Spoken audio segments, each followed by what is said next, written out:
Estamos de volta aqui no nosso curso e vamos aqui continuar a nossa aula no livro 3, que é a disciplina Bibliologia, a doutrina da Escritura, a doutrina da Bíblia, tá bom? E vamos falar aqui, segundo o nosso livro de estudo, nosso livro texto, que é o livro 3 do nosso curso, a partir da página 56, com o assunto atitudes em relação à Bíblia. Aqui é o professor George Fernandes, que está ministrando esta aula. Algumas atitudes em relação à Bíblia, nós vamos encontrar aqui 4 atitudes, que é o racionalismo, misticismo, neo-ortodoxia, seitas e ortodoxia, tá bom? Começando pelo racionalismo, aqui está na página 56 do nosso livro texto do curso livre de formação teológica. Então, a Bíblia é um produto da igreja, por isso a Bíblia não é a autoridade única ou final. Em sua forma extrema, nega a possibilidade de qualquer revelação sobrenatural. Em sua forma moderada, admite a possibilidade de revelação divina, mas essa revelação fica sujeita ao juízo final da razão humana. Essa questão das atitudes em relação à Bíblia, esse tópico aqui dos nossos estudos, é o que pensa a sociedade, o que pensa a humanidade, o que pensa os homens, o que pensa aquelas pessoas que têm contato com a Bíblia e qual a sua opinião acerca do valor da Bíblia para si. Por isso é dividido nesse tipo de pessoas. Racionalismo, que dá ênfase à razão, o misticismo, que dá ênfase à experiência pessoal, a neo-ortodoxia, que diz que a Bíblia é um livro religioso, porém não é um livro absoluto, é um livro que regulamenta a sua vida. E também as seitas entendem que a Bíblia é um livro comum, que como qualquer outra religião tem. E a ortodoxia, que é aquele que defende a Bíblia como única regra de fé. Em geral, são esses princípios gerais. Então, como eu comecei pelo racionalismo, só para vocês entenderem do que nós estamos falando. Então, para o racional, para o que segue esse conceito de racionalismo, a Bíblia seria esse produto, foi produzido pela própria igreja, portanto não é uma autoridade única ou final na questão da fé. Mas sim, ela pode também receber alguns aditivos, como, por exemplo, considerarmos a história da igreja, considerarmos, por exemplo, os credos, os dogmas que foram criados. Muitos deles são dogmas que transcendem a Bíblia, não estão na Escritura, mas eles foram inseridos ao longo dos 2000 anos da existência da igreja cristã no mundo, na humanidade.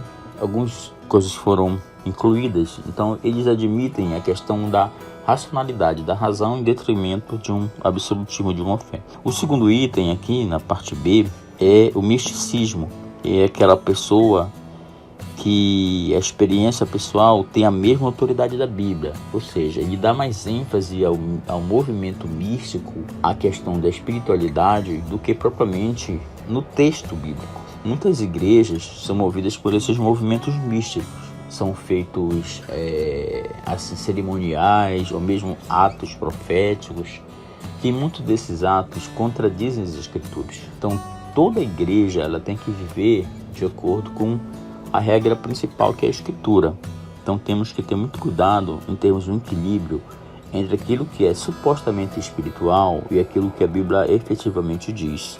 Nós sabemos que muitas heresias são muito semelhantes à fé cristã. Porém, alguns elementos místicos que envolvem a igreja, eu vou dar um exemplo que é muito presente na igreja brasileira, porque a história brasileira e a composição antropológica e a cultura brasileira é muito envolvida com essa situação mística de várias religiões que também são exercidas simultaneamente com o cristianismo. Então, alguns elementos que foram introduzidos por alguns grupos no culto cristão na igreja brasileira, eles vêm de outras religiões, como o espiritismo, como o candomblecismo, como outras religiões que distorcem a Bíblia e foram introduzidos de forma natural, como forma cultural, dentro do contexto das igrejas cristãs. Aí nós vemos, por exemplo, aquelas questões que existem de copos com água, que a pessoa ora, elementos como sal grosso e essas coisas sendo introduzidas no culto cristão, sendo que a Bíblia reprova isso, e sendo que não existe nada, nem uma palavra na Bíblia que dê subsídio para que essas coisas sejam introduzidas na igreja. Você colocar um copo com água dentro, em cima da sua televisão, e você orar e depois você tomar aquela água como se aquele elemento, a água ou o sal grosso, tivesse algum efeito na sua fé e uma ação na sua fé. A Bíblia diz que Deus é o Senhor e Ele faz todas as coisas conforme a sua autoridade, conforme a sua vontade e conforme a sua soberania. Ele não faz porque a pessoa pede, porque a pessoa ora por uma água ou porque a pessoa usa um sal grosso. Esses elementos, o sal grosso, por exemplo, ele é usado também em religiões do candomblé e outras religiões místicas no Brasil. A água fluidificada, que é usada muito no espiritismo, e essas coisas foram introduzidas na igreja de forma gradual, ao ponto de serem utilizadas hoje, né? Frequente em igrejas. Algumas igrejas usam essas expressões, são místicas e se afastam da Bíblia, que é a palavra de Deus, que a Bíblia que regulamenta a nossa fé, tá? Então esse é uma questão do misticismo em relação à Bíblia. Existe também outra classe que são a neo-ortodoxia, a nova ortodoxia. Ortodoxia, nós já falamos em aulas anteriores, significa a doutrina correta, né? Orto, de direção, de regulamentação, de regra, e doxia, que significa fé, que significa credo, que significa crença. Então a crença correta, né, seria a ortodoxia. Neo-ortodoxia é nova regra de fé. Então a neo-ortodoxia diz, fundamentada no liberalismo, que a Bíblia é uma testemunha falível da revelação de Deus na palavra. Então a Bíblia não é totalmente correta. Existe algo, segundo essa corrente, não estou dizendo que é assim, é o que pensa a neo-ortodoxia e o que pensa alguns grupos religiosos, inclusive cristãos, que interpretam equivocadamente e dizem que a Bíblia não tem a autoridade suprema sobre a nossa fé. Então esse é o sentido da neo-ortodoxia. E as seitas, que são aqueles grupos que interpretam a Bíblia conforme os seus interesses pessoais. Então eles vão interpretar a Bíblia conforme aquilo que ele pensa, muitas das vezes para ser um pretexto daquilo que ele pensa como religião, como fé, como igreja, né? Está na cabeça dele. Então aquele líder, ele manipula de uma forma que as pessoas seguem assim, sem ter uma razoabilidade, sem ter um fundamento na Bíblia, algo que é fora da Bíblia. Para essas seitas, a Bíblia e os escritos do líder, o fundador de cada seita, possuem uma autoridade igual à autoridade da Bíblia. Então a Bíblia não é só a Bíblia utilizada naquela fé, e sim outros escritos também que fogem da Bíblia. Isso é a atitude das seitas em relação à Bíblia. Muitas delas usam até a própria Bíblia, né? Como, por exemplo, os Testemunhas de Jeová, que são considerados uma seita pelo cristianismo. Eles utilizam a Bíblia numa tradução deles mesmos, que é chamada tradução Novo Mundo das Escrituras Sagradas. Eles fizeram uma própria tradução e usam a Bíblia como pretexto para o desvio doutrinário que eles possuem, né? Eu estou falando dos Testemunhos de Jeová, os Mormons, também a Igreja Mormon, que além da Bíblia, eles usam também o livro de Moroni, que é o livro de Joseph Smith, fundador da seita, e os Testemunhos de Jeová de Tetzel Russell, foi o fundador da seita, e eles seguem o regulamento, né? Também algumas outras igrejas que são consideradas seitas porque utilizam outros escritos com a mesma autoridade da Bíblia. Então isso são a atitude de seitas em relação à própria Bíblia. E por último, aqui dentro dessas atitudes, temos a ortodoxia, doutrina correta, a doutrina reta. O que nós fazemos? Ele admite a Bíblia como uma única base de autoridade. Segundo a Reforma Protestante, os reformadores, como Lutero e Calvino, estabeleceram o princípio da sola scriptura, que significa, é uma expressão em latim, que significa somente a escritura. E eles afirmavam em todos os seus credos, nos seus escritos, que a Bíblia é a única regra de fé e prática. Nada pode ser superior ao que a Bíblia nos orienta a fazer, tá bom? Então isso é o princípio da ortodoxia. Para exemplificar isso que eu falei acerca da autoridade máxima das Escrituras, eu vou citar novamente um texto que já lemos até na aula anterior, mas só para reforço, que está em 2 textos de Paulo a Timóteo. Eu vou ler para vocês. 2 Timóteo capítulo 3, 16 e 17, diz assim: toda escritura é divinamente inspirada e proveitosa para ensinar, para redarguir, para corrigir, para instruir em justiça, para que o homem de Deus seja perfeito e perfeitamente instruído para toda a boa obra. Paulo está orientando Timóteo sobre a importância da escritura e a inspiração da escritura. Nessa mesma carta, no capítulo 4, 2 Timóteo capítulo 4, Paulo, assim, naquela seu texto final, despedindo-se do seu ministério e orientando Timóteo, ele escreve assim, a partir do versículo 1 do capítulo 4 da sua carta de 2 Timóteo. Diz assim Paulo: procura-te, pois, diante de Deus e do Senhor Jesus Cristo, que há de julgar os vivos e os mortos na sua vinda e no seu reino, que pregues a palavra, instes a tempo e fora de tempo, redarguas, repreendas, exortes com toda longanimidade e doutrina, porque virá tempo em que não suportarão a sã doutrina, mas, tendo comichão nos ouvidos, amontoarão para si doutores conforme as suas próprias concupiscências, e desviarão os ouvidos da verdade, voltando-se às fábulas. Mas tu, sê sóbrio em tudo, sofre as aflições, faze a obra de um evangelista, cumpre o teu ministério. Paulo está orientando Timóteo que no final dos tempos haveria muita dificuldade, E muitas coisas surgiriam que afastariam as pessoas da fé. E ele pede pela ortodoxia, para o retorno à doutrina santa, a sã doutrina, a doutrina sagrada, a doutrina da ortodoxia.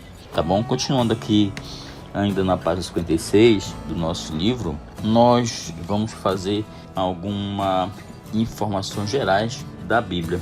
A primeira Bíblia vem do Antigo Testamento hebraico, que está dividida em 3 partes principais, que é chamada Torá, os escritos da lei, Torá, Pentateuco principalmente, Nevinim, Ketuvim, que são os escritos hebraicos, que diz respeito aos livros proféticos e aos livros dos salmos, aos livros dos cânticos. Essa é uma visão geral da Bíblia. E contém exatamente a Bíblia hebraica os mesmos livros do Antigo Testamento contidos na nossa Bíblia cristã, que está hoje na primeira parte da nossa Bíblia, chamada de Antigo Testamento. Das nossas traduções em português, das nossas Bíblias, estão contidos esses mesmos grupos de escritos hebraicos, que são a Torá, Levin e os outros livros chamados de Ketuvim, que são os livros dispostos da Bíblia hebraica. Portanto, há uma diferença apenas em ordem, mas os textos são os mesmos, não mudou. Por isso, a igreja cristã admitiu esses escritos hebraicos para compor a nossa Bíblia Sagrada. E essa parte da literatura hebraica é chamada de Antigo Testamento. E o Novo Testamento, que são os escritos que se referem à fundação da igreja cristã e a doutrina dos apóstolos e a doutrina de Cristo e dos seus apóstolos, que escreveram posteriormente o Novo Testamento. Essa parte da Bíblia, por exemplo, a Torá, diz respeito ao Pentateuco, que são os livros de Gênesis, Êxodo, Levítico, Números, Deuteronômio. O livro dos profetas, que são os Neviim, são os 4 profetas anteriores, segundo a Bíblia hebraica, que são os livros de Josué, Juízes, Samuel e Reis. Esses grupos de livros são chamados de profetas anteriores na Bíblia hebraica. Estamos falando aqui da divisão do Antigo Testamento na Bíblia hebraica. No total de livros do Antigo Testamento na Bíblia hebraica, que é vou fazer a ênfase, a Bíblia hebraica é o mesmo texto da nossa Bíblia hoje, que compõe as nossas Bíblias cristãs, ok? Apenas com a diferença de grupos. Por exemplo, na Bíblia hebraica, o Pentateuco é exatamente igual às nossas Bíblias de hoje.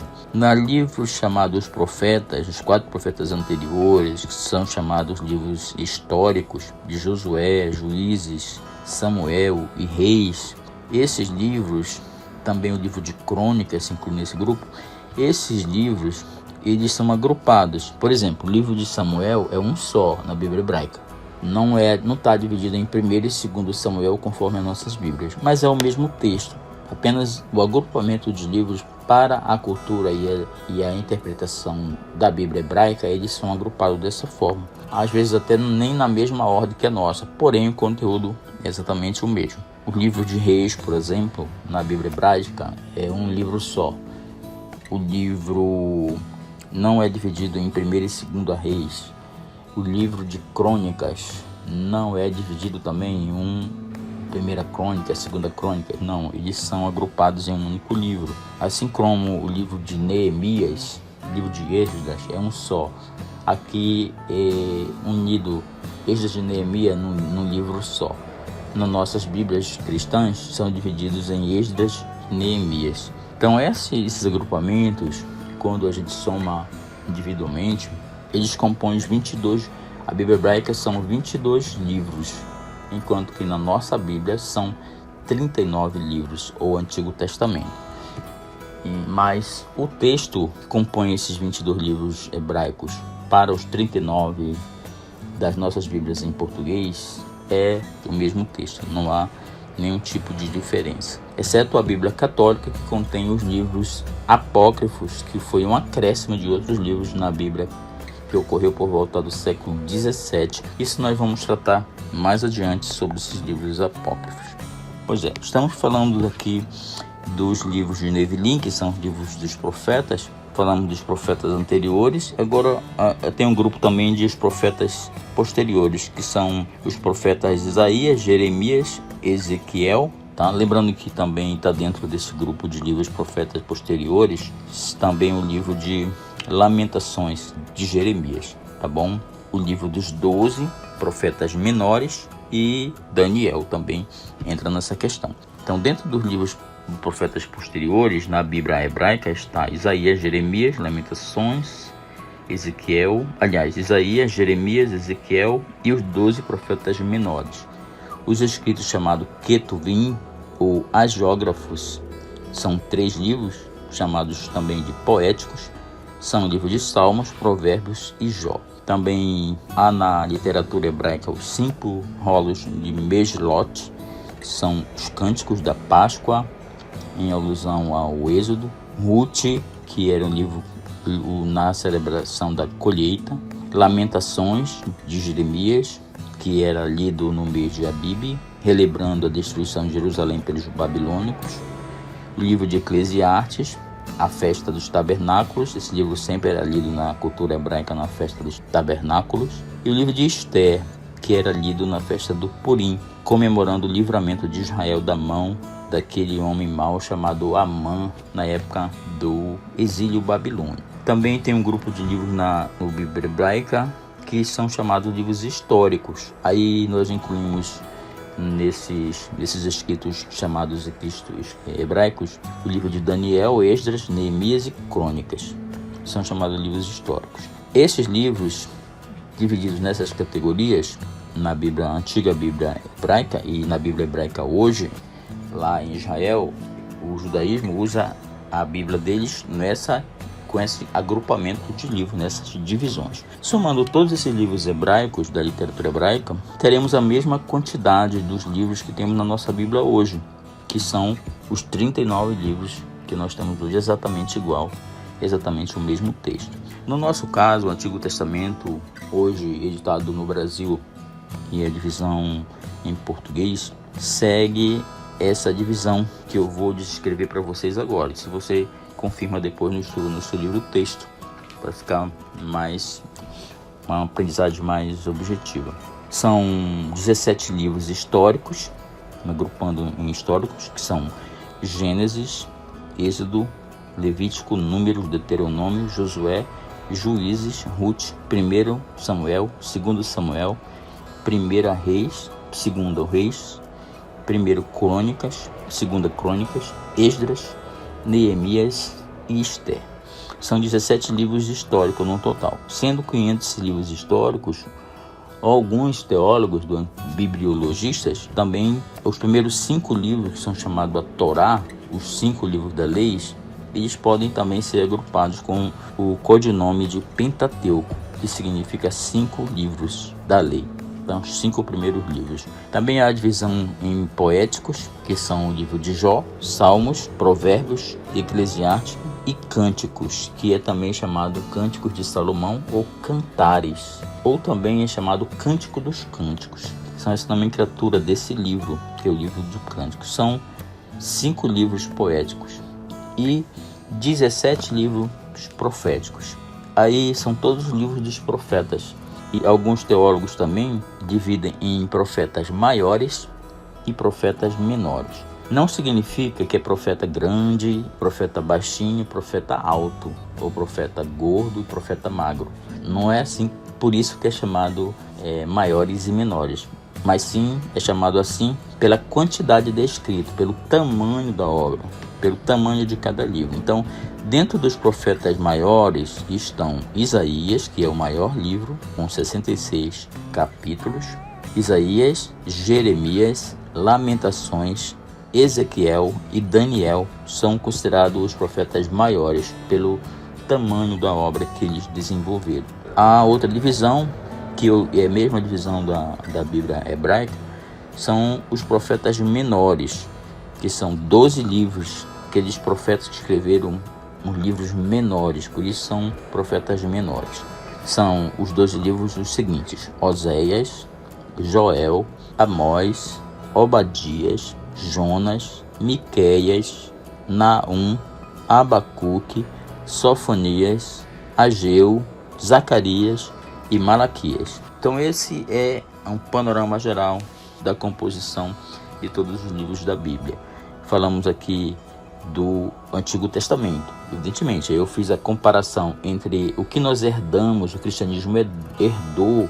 Por isso nós chamamos que a nossa Bíblia é uma literatura judaico-cristã, porque vem do judaísmo, do Antigo Testamento hebreu, para a literatura do Novo Testamento. Somando os dois testamentos, o Antigo e Novo Testamento, compõe a nossa Bíblia total com 66 livros, 39 livros do Antigo Testamento e 27 do Novo Testamento. Mais adiante vamos falar sobre o cânon das Escrituras e vamos estudar como esses livros foram canonizados, foram considerados sagrados, porque não pode ser adicionado novos livros na Bíblia. A revelação de Deus está completamente fechada. Não pode acrescentar nada na Escritura. Segundo Jesus, não pode acrescentar nem um pingozinho, nem um tio sobre a lei.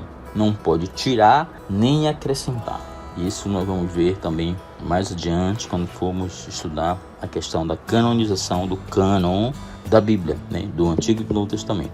Vamos agora aqui numa visão da tradição da composição do Novo Testamento. O Novo Testamento também está dividido em algumas porções e é dividido da seguinte maneira: Evangelhos, que são os livros de Mateus, Marcos, Lucas e João. Os 3 primeiros evangelhos são chamados de sinóticos por causa da similaridade, da semelhança entre eles, e o livro de João. Esses 4 livros são agrupados com o nome de evangelhos. Existe um livro histórico, que é o livro de Atos. Atos é o livro que faz a ponte entre os evangelhos, que é a história da vida de Jesus, e os escritos dos discípulos, dos apóstolos de Jesus, que são a literatura doutrinária, as epístolas doutrinárias. Faz uma ligação. Se não for o livro de Atos, você não vai compreender o que é a carta aos Coríntios. Não vai saber que Corinto era uma cidade da Grécia e que Paulo pregou lá e tudo mais.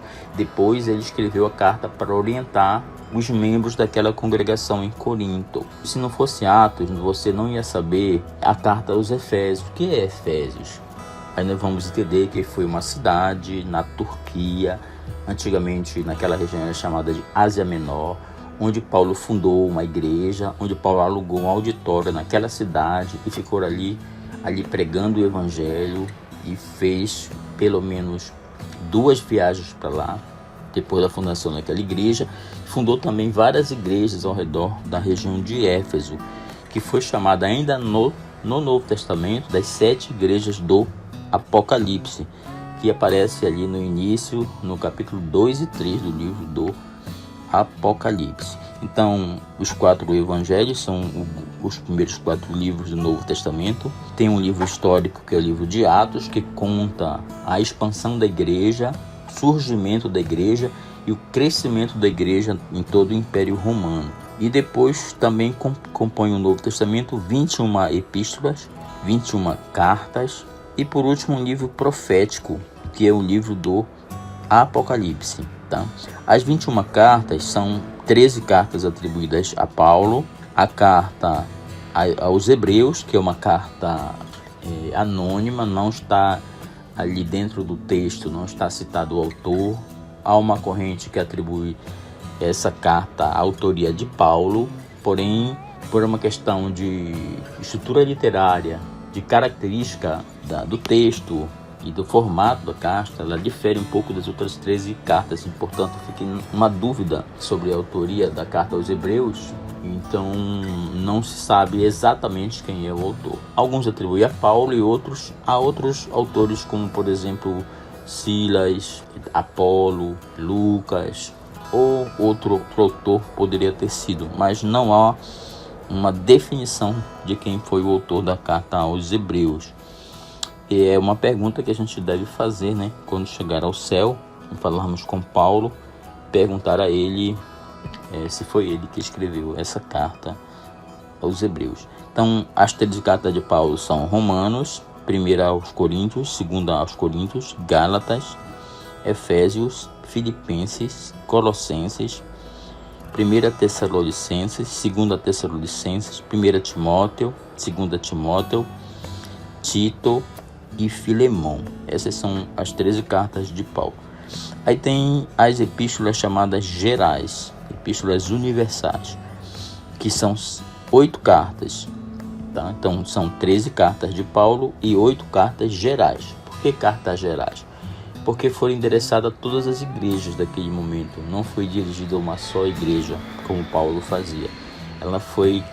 Foram cartas circulares, cartas gerais que se circulavam em qualquer igreja, tá? Então, por isso, denominadas assim, cartas gerais. As cartas gerais são 8 e são as seguintes: Hebreus, Tiago, 1 de Pedro, 2 de Pedro, 1 de João, 2 de João, 3 de João e Judas. Essas são as 8 cartas gerais escritas no Novo Testamento. Por último, o livro profético do Apocalipse. Essa é uma estrutura da nossa Bíblia, conforme nós temos hoje escrito, e a Bíblia hebraica absorvida para as nossas Bíblias, que são 39 livros no Antigo Testamento, e a segunda parte da Bíblia, o Novo Testamento, que são 27 cartas, somando 27 livros, sendo 4 evangelhos, um livro histórico, 21 epístolas, sendo 13 de Paulo e 8 gerais, e o livro de Apocalipse, um total de 27. Somando 39 mais 27, nós temos a Bíblia inteira, que é 66 livros, tá bom? Então, como foram escritos esses primeiros livros? Como foi escrita essa Bíblia? Em que língua foi escrito? Como começou a se fazer isso? Então, os primeiros idiomas da Bíblia que nós vemos, né?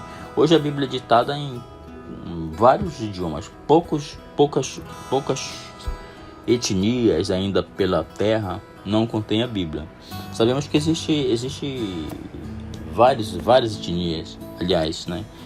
Mas tem se dado, principalmente através das sociedades bíblicas, que são instituições que produzem Bíblias, a tradução para qualquer idioma ou dialeto na terra, para que todos tenham acesso às escrituras sagradas. Mas a Bíblia hoje já é editada em vários idiomas. Porém, ela teve sua origem em 3 primeiros idiomas originais, que foram o hebraico e o aramaico, que são a parte do Antigo Testamento, foi escrito nessas línguas antigas, e o Novo Testamento todo na língua grega.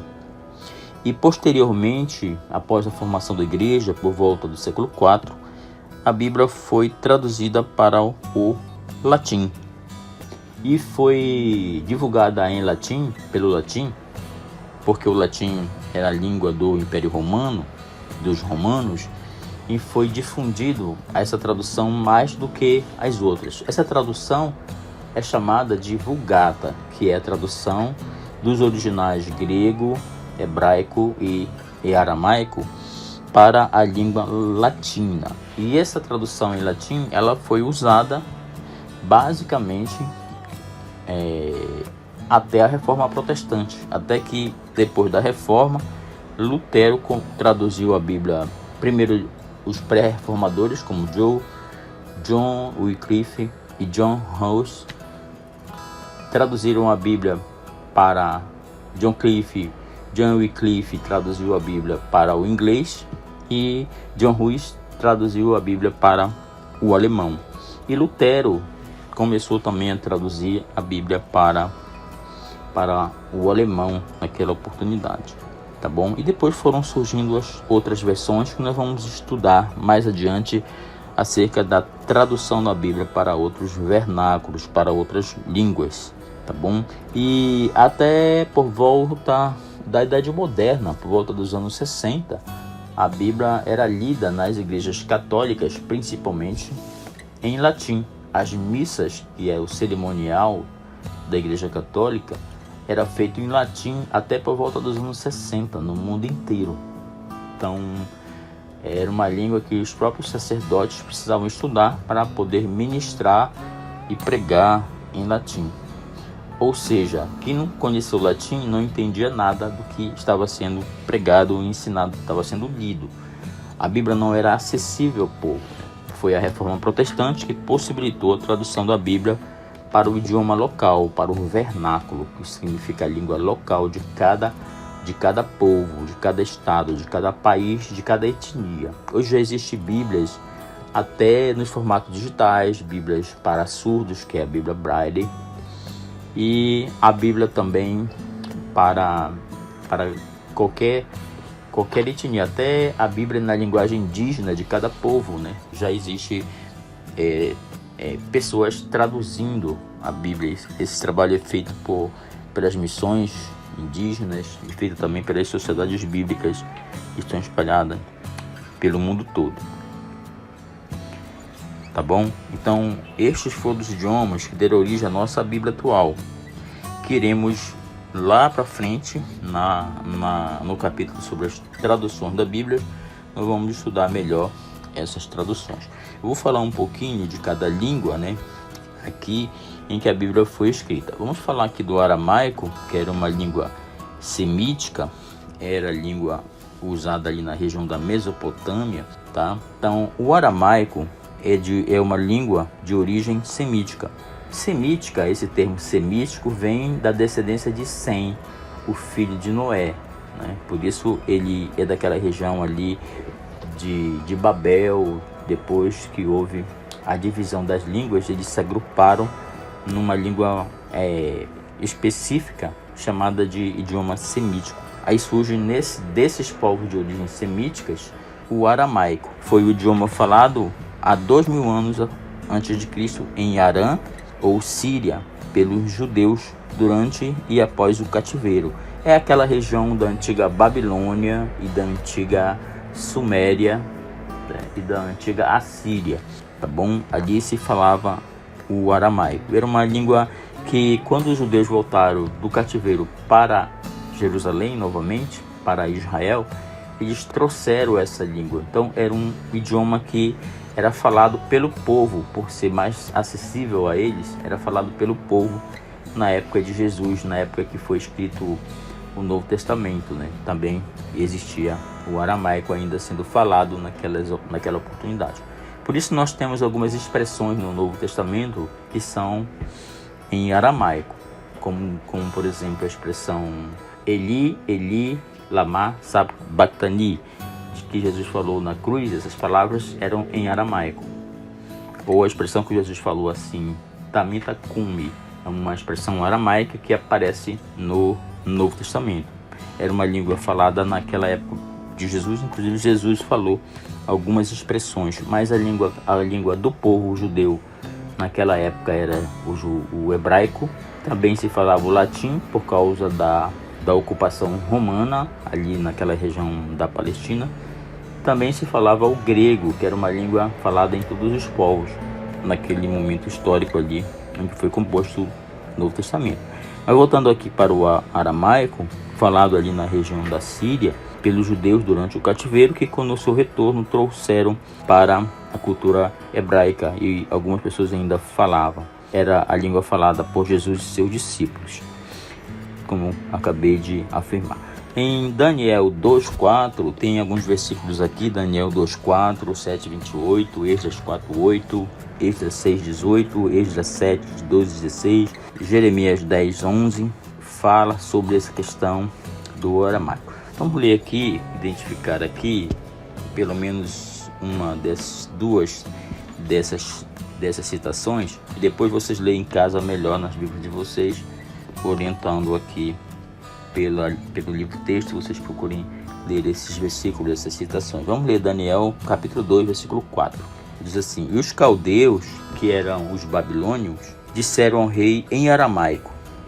Disseram assim, segundo aqui está o texto de Daniel. E os caldeus disseram ao rei em aramaico. Então, os caldeus falavam em aramaico, como está aqui no livro. E disseram assim: o rei vive eternamente. Diz o sonho dos teus servos e daremos a interpretação. Aqui no livro de Daniel, ele escreve dizendo que os babilônios, os caldeus daquela época, falavam aramaico. Eles falaram ao rei em aramaico. Vamos ler aqui outro texto, Daniel 7:28, que diz assim: aqui terminou o assunto. Quanto a mim, Daniel, os meus pensamentos muito me perturbaram, e mudou-se em mim o meu semblante, mas guardei o assunto no meu coração. Tá bom? Isso aqui ele falou em aramaico, essa expressão. Você viu o contexto aqui de que ele está falando esse texto.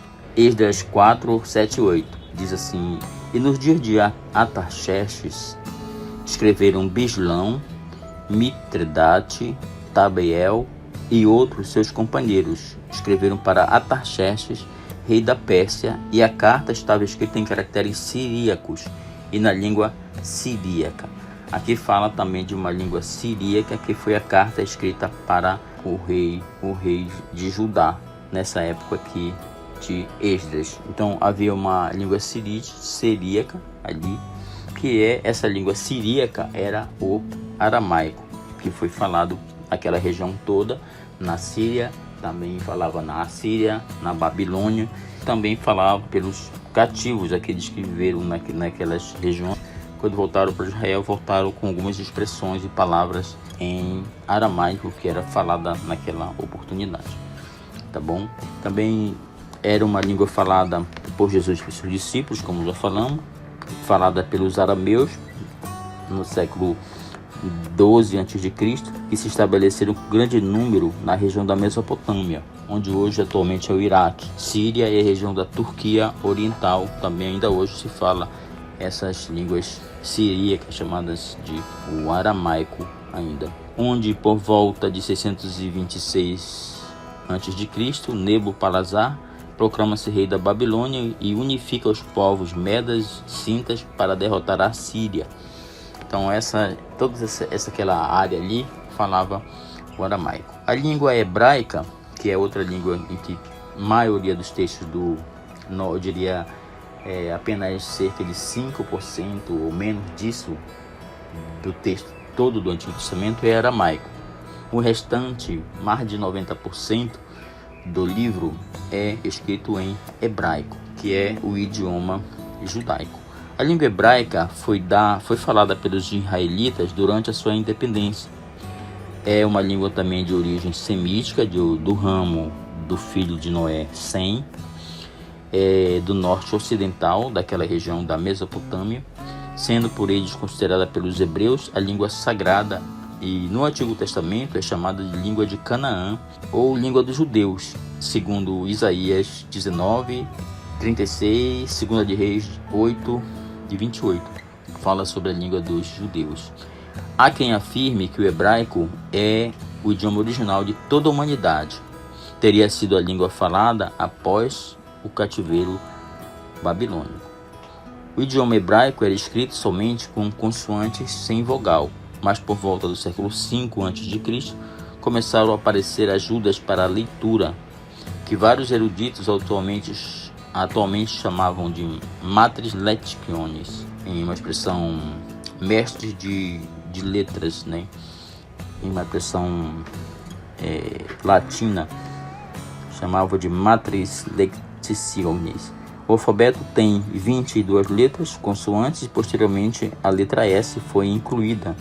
3 letras semíticas eram ocasionalmente inseridas, indicando os fonemas que são as vogais. O A, o E, o I.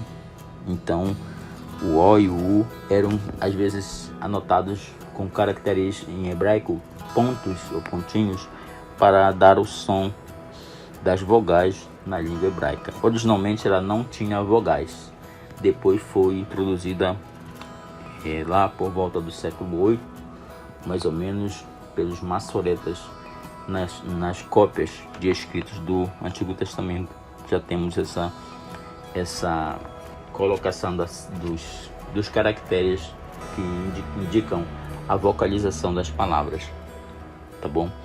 Então, você aqui no seminário, aqui no CETAD, no curso avançado, nós temos a disciplina língua grega e língua hebraica, por causa justamente de o aluno aprender noções de hebraico bíblico e de grego bíblico para poderem fazer estudos exegéticos nas línguas originais dos textos bíblicos, tá bom? Então, após o curso médio que vocês estão fazendo, vocês vão poder fazer o curso avançado e se especializar mais nessas línguas originais da Bíblia. O grego, que é constituído, chamado o idioma helênico, por ser espalhado pelo mundo através do império de Alexandre Magno, porque ele falava grego na Grécia. Então, um império helênico, que vem essa expressão de respeito aos helenas, que era um termo chamado aos povos gregos, tá bom? Então Alexandre expandiu a língua grega através de toda aquela região do mundo. Por isso, na época de Jesus era falado o latim, o aramaico, o hebraico, e também era falado o grego naqueles povos conquistados. Por isso, o Novo Testamento todo foi escrito em grego. O idioma falado pelos gregos era o grego koiné, que era uma espécie de grego popular na época de Jesus. Este grego koiné abrange um período de 330 a.C. até por volta de 330 depois de Cristo. Neste período, a língua grega se tornou universal, se tornou falada em toda aquela região do Oriente Médio, sendo livremente usado em todo o mundo civilizado daquela época.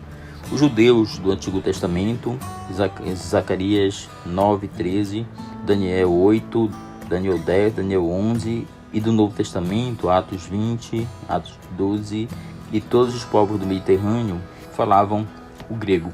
O Novo Testamento foi escrito em grego e esse idioma serviu fortemente na propagação do Evangelho na era apostólica. No início da igreja foi muito útil por ser uma língua falada em todos os países, por isso Deus inspirou os escritores a escrever logo em grego, os originais, para que facilitassem a leitura em todos os povos que era pregado o Evangelho.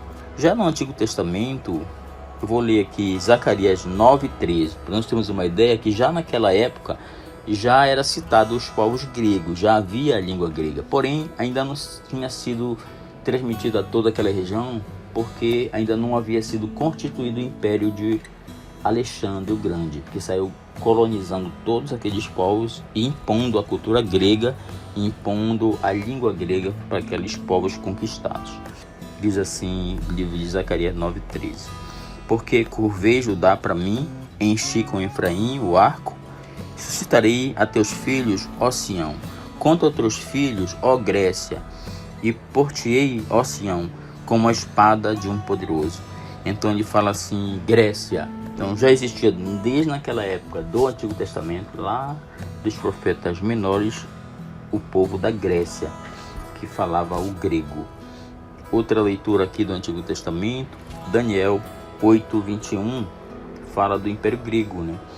Naquele sonho de Nabucodonosor, uma das figuras representava o Império Grego. Daniel 8:21 diz assim: mas o bode peludo é o rei da Grécia, e o grande chifre que tinha entre os olhos é o primeiro rei.